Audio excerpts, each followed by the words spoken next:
Merci beaucoup. On poursuit la discussion avec Mehran Ibrahimi, directeur de l'Observatoire de l'aéronautique et de l'aviation civile. Bonsoir. Oui, bonsoir. Donc, vous n'êtes pas surpris, vous, de la décision d'Air Transat. C'est le fruit du boycott touristique des Canadiens. Tout à fait. D'autant plus que si la clientèle, par exemple, d'Air Canada, c'est aussi pas mal des gens d'affaires qui continuent quand même encore faire affaire avec les États-Unis, qui sont obligés, entre guillemets, d'aller aux États-Unis. La clientèle d'Air Canada, d'Air Transat, pardon, c'est plutôt un voyage d'agrément. Donc, c'est essentiellement les touristes. Alors, on sait maintenant que les touristes ont changé de destination. Ils délaissent de plus en plus les États-Unis pour aller justement vers l'Amérique latine, ou l'Amérique centrale, l'Amérique latine. Et puis, bon, un petit peu des voyages plus lointains aussi. Donc, on voit de plus en plus loin, ce qui fait que les États-Unis sont délaissés maintenant. Mais là, avec Air Transat qui va annuler ses vols, bon, il y a WestJet aussi, Air Canada qui les réduit. Il y a quand même encore des Québécois qui continuent de voyager aux États-Unis. Est-ce qu'eux vont voir le prix de leur billet d'avion augmenter ou avoir moins de choix pour pouvoir se rendre? Non, je ne crois pas, dans la mesure où aujourd'hui l'offre excède la demande vers les États-Unis. Par exemple, prenons le cas de Porter qui a investi beaucoup dans les avions, donc des nouveaux avions d'Embraer, essentiellement pour mettre sa stratégie de croissance vers le marché américain. Aujourd'hui, il se trouve avec des avions, beaucoup de sièges disponibles, mais peu de gens qui prennent ces avions-là.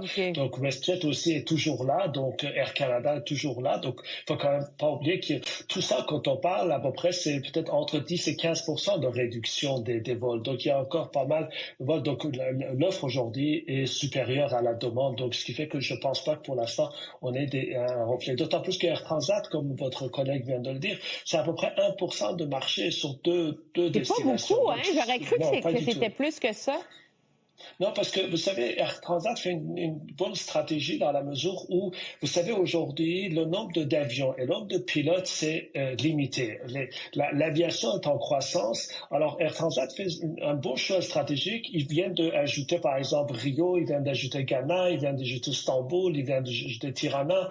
Donc, ce sont des destinations qui sont de plus en plus prisées. Alors, donc, ces avions-là, ces pilotes-là, on va les mobiliser pour ces destinations-là, qui sont plus rentables, qui sont plus payants et qui correspondent davantage au goût, je dirais, des passagers aujourd'hui. Donc, ce 1% des États-Unis, ça ne joue pas sur le marché. Ce n'était pas nécessairement des revenus importants pour Air Transat. Donc, finalement, c'est un non-événement, si je peux dire ça comme ça. Même si symboliquement, pour nous, c'est quand même, Air Transat, c'est un petit peu notre compagnie francophone québécoise. On a un attachement particulier. Donc, tout ce qui touche Air Transat, ça nous touche. Mais quand même, c'est pas tellement important comme événement.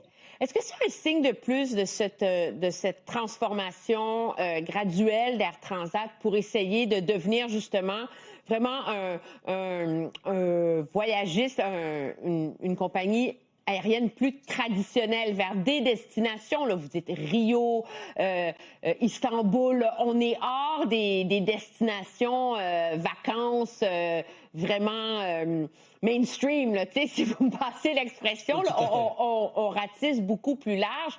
Ça s'inscrit aussi dans la transformation globale de cette entreprise-là. Là. Oui. Air Transat se situe, aujourd'hui, c'est le meilleur, d'ailleurs, ça fait plusieurs fois qu'elle gagne le prix de meilleure compagnie de voyage agrément au monde. Hein, donc, cette année même, enfin 2025, ils ont gagné ce prix-là.